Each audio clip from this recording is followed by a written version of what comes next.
Selamat pagi Bapak Ibu Saudara yang terkasih. Kita akan memulai aktivitas kita hari ini dengan terlebih dahulu mendengarkan firman Tuhan. Marilah kita berdoa. Kasih dan damai sejahtera yang dari Allah Bapa dan dari anaknya Yesus Kristus menyertai hati dan pikiranmu. Amin. Firman Tuhan untuk kita pada hari ini tertulis dalam Injil Yohanes pasal yang ke-12 ayat 46. Begini firman Tuhan. Aku telah datang ke dalam dunia sebagai terang, supaya setiap orang yang percaya kepadaku jangan tinggal di dalam kegelapan. Demikian firman Tuhan. Bapak Ibu Saudaraku yang dikasihi Yesus Kristus, adakah di antara kita yang suka suasana gelap? Tentu tidak ada. Seandainya lampu melalui listrik mati di malam hari, maka kita pasti buru-buru menghidupkan lampu emergensi, bahkan juga lilin atau kita gunakan cahaya handphone. Karena kita sangat membutuhkan terang. Karena dengan terang kita tidak terhalang untuk melakukan berbagai aktivitas. Karena dalam kegelapan dipastikan kita bisa tersandung, jatuh, dan terluka. Kegelapan merupakan hal yang berbahaya. Dan dipastikan jika itu terjadi, kita akan lebih memilih diam, tidak melakukan apapun, maka pekerjaan bisa tertunda dan lain sebagainya. Maka kita perlu mencari dan membuat terang di tempat kita masing-masing. Tuhan juga sangat mengetahui bahwa kita membutuhkan terang. Itu sebabnya sejak mula bumi ini diciptakan, Dia terlebih dahulu menciptakan terang.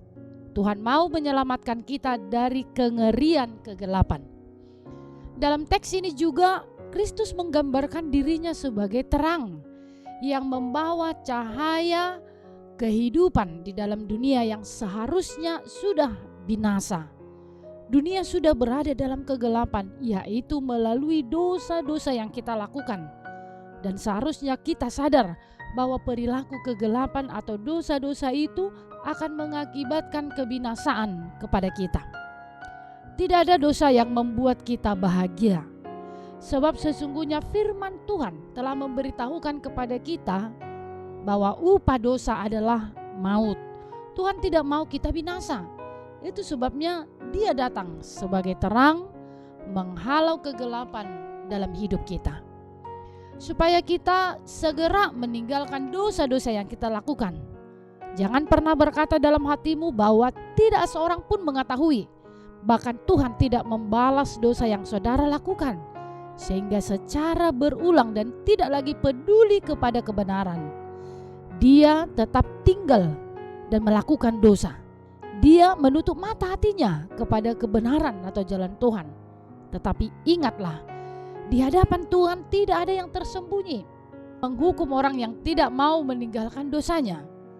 Bapak Ibu Saudaraku yang dikasihi Tuhan Yesus, buka hatimu karena Tuhan Allah telah bersedia datang ke dunia ini melalui Kristus.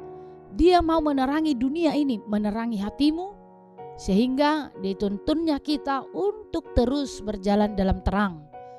Jika Kristus sudah berada di hati kita, kita dimampukan melawan kegelapan, godaan-godaan dosa yang terus-menerus menghampiri hidup orang percaya. Akan mampu kita lawan supaya kita tidak jatuh dalam dosa, supaya kita tidak binasa oleh penghukuman Allah. Tetapi dalam terang Kristus kita akan dituntun ke jalan keselamatan. Maka mintalah dan bukalah selalu hatimu untuk diisi oleh terang Kristus. Amin. Tuhan memberkati saudara.